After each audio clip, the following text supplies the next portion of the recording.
Good evening, sir. My name is Minimar Novero.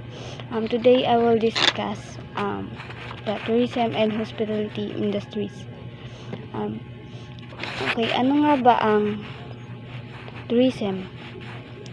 Tourism is all about people who love to travel and to enjoy things and their time or other purpose. And hospitality is about the providing services in those travelers like the places to eat and stay. That is relationship of tourism and hospitality. Lodging components. So ito yung mga restaurant, hotel, inns.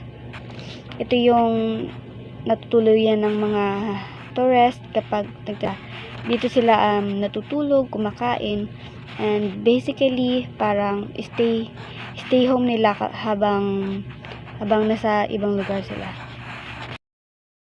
Good evening po sir, ang report ko po about sa lodging components.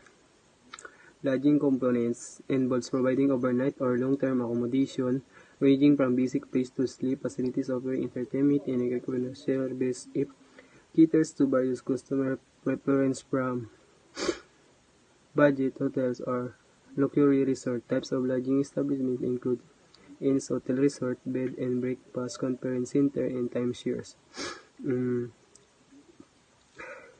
About naman sa explanation ko sa about lodging companies. Ang mga lodging companies daw po ay bahagi o serbisyo na inaalok ng isang hotel, resort o iba pang mga pasilidad sa pagluslay. Narito ang ilang mga halimbawa ng mga lodging components.